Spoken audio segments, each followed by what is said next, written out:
சமூகங்களை ஒழுங்குபடுத்திக் கொள்ளுங்கள். அல்லாஹு அக்பர் அல்லாஹு அக்பர் அல்லாஹு அக்பர் லா இலாஹ இல்லல்லாஹ் லா இலாஹ இல்லல்லாஹ் அல்லாஹு அக்பர் அல்லாஹு அக்பர் வலில்லாஹில் ஹம்த் அல்லாஹு அக்பர் அல்லாஹு அக்பர் அல்லாஹு அக்பர் லா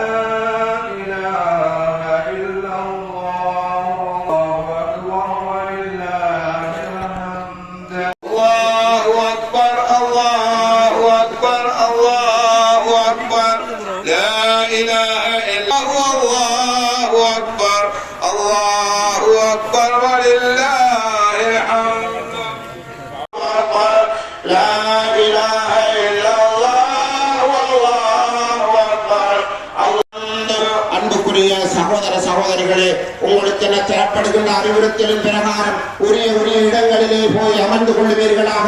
எங்கே சகோதர சகோதரிகளே, வீதி வழியே வந்து கொண்டிருக்கின்ற உங்களின் கவனத்துக்கு மிக வேகமாக உங்களுக்கு என தயாரிக்கப்பட்ட இடங்களிலே, ஏற்பாடு செய்யப்பட்ட இடங்களிலே வந்து சேர்ந்து கொள்ளுவீர்களாக.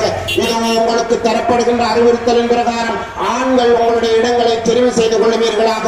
அன்புக்குரிய சகோதரர்களே, அன்புக்குரிய சகோதரிகளே, உங்களை வரிசைப்படி நீங்கள் அமர்ந்து கொள்வதன் மூலம் சரியாக உரிய முறைப்படி உங்களுடைய தொழுகையை கிபிலாவை நோக்கியவர்களாக தொழுது கொள்ள முடியும் அல்லவா? வேண்டாம், தாமதம் வேண்டாம். அன்புக்குரிய சகோதரர்களே, அன்புக்குரிய சகோதரிகளே, சேர்ந்து கொண்டிருக்கின்றோம். அதுதான் அல்லாஹ்வின் தூதர் மூலம் எங்களுக்கு எடுத்துவதப்பட்ட உன்னதமான முன்மாதிரி. அதன் பேரிலேயே நாங்கள் இந்த திடலிலே ஒன்று சேர்ந்திருக்கின்றோம்.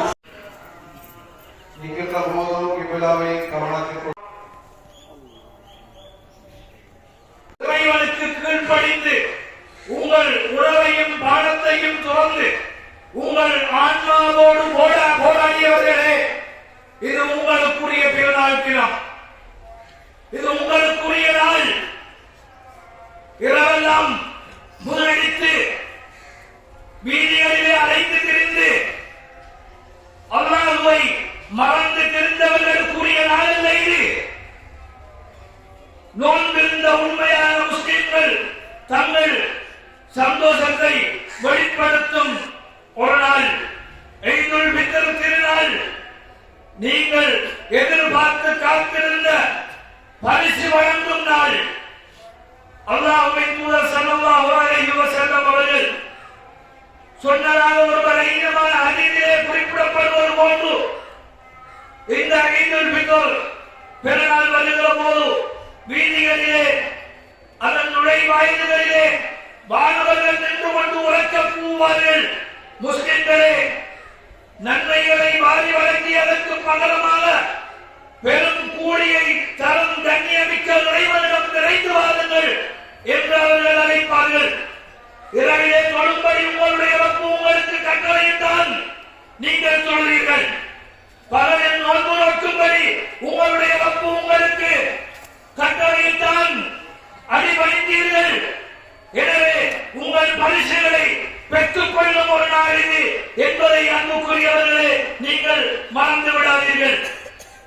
அல்லாஹ் குர்ஆனிலே அழைத்தால் சொல்லுதான், குல் பிஃضலில்லாஹி வ பிரஹ்மதிஹி ஃபபிதாலிக ஃபல்யஃப்ரஹு ஹுவ கைரும் மிம்மா யஜ்மஊன். நபியே, இந்த மக்களை பார்த்து கூறுங்கள், அல்லாஹ்வின் அருளாலும் அவரது கருணையாலுமே இவை கிடைத்துள்ளன. எனவே இதில் அவர்கள் மகிழ்ச்சி அடையட்டும். அவர்கள் சேகரித்து வைக்கும் இந்த உலக செல்வங்களை விட இது மிகச் சிறந்தது என்று சூரா யூனுஸின் 58வது வசனத்தில் அல்லாஹ் ரப்பல் ஆலமீன் குறிப்பிட்டுக் கொண்டிருக்கிறார். அல்லாஹ் மன்னித்து விடுகிறான். அபூ தாவூதிலே வரக்கூடிய செய்தி. எனவே நாங்கள் ஒருவரை ஒருவர் கைதாது செய்து எங்களுடைய உறவை, எங்களுடைய அன்பை, பரஸ்பர ஒற்றுமையை பாராட்டுகின்ற ஒரு நாள் என்பதை நாம் மறந்துவிடக் கூடாது. எனவே இந்த கற்பனையை கொஞ்சம், இந்த காட்சியை கொஞ்சம் கற்பனை செய்து பாருங்கள். சஹாபாக்களின் தலைமுறை அவர்கள் பெருநாளில் ஒருவரை ஒருவர் சந்திக்கின்ற போது புன்னகைப்பார்கள். தங்களுக்குள் எந்த பிழக்கும் இல்லாதது போல் மிக ஆழமான அன்புடன் கைதாக செய்வார்கள். அல்லாஹ் அவர்களை அதுபோல் ருஹமாஉ பைனஹும், தங்களுக்கு இடையிலே அவர்கள் மிக இரக்கமுடையவர்களாக நடந்து கொள்வார்கள். அன்புக்குரியவர்களே, இந்த பெருநாளுடைய தினத்தில் குழந்தைகளோடு சில நிமிடங்களை கழியுங்கள். இது நமக்கு நம் மார்க்கம் சொல்கிற காட்டுகிற வழிமுறை. நம்பிக்கையாளர்களே, சஹாபாக்கள் பெருநாளை சிறப்பிக்கும் மிக அழகான விஷயங்களில் ஒன்றாக இந்த சிறுவர்களோடு சில நிமிடங்களை கழிப்பதை நாங்கள் பார்க்கிறோம். நபி அவர்கள் சிறுவர்கள் மீது இரக்கம் காட்டி அவர்களின் உள்ளங்களிலே மகிழ்ச்சியை விதைப்பவர்களாக இருந்தார்கள். இந்த அற்புதமான காட்சியை, அல்லாஹ்வுடைய தூதரின் இந்த அற்புதமான நடைமுறையை கொஞ்சம் கற்பனை பண்ணி பாருங்கள். அனஸ் இப்னு மாலிக் ரலியல்லாஹு அன்ஹு அவர்கள் சொல்கிறார்கள், அல்லாஹ்வின் தூதர் அவர்கள் சிறுவர்களை கடந்து செல்லும் போது அவர்களுக்கு சலாம் கூறுவார்கள். ஆம், மனித குலத்தின் தலைவர் அவர், படைப்புகளிலேயே சிறந்தவர். சிறுவர்களுக்கு நின்று அவர்களுக்கு சலாம் கூறி அவர்களின் தலைகளை தடவி கொடுத்து அவர்களுடன் கொஞ்சி விளையாடுவார்கள்.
அவர்கள்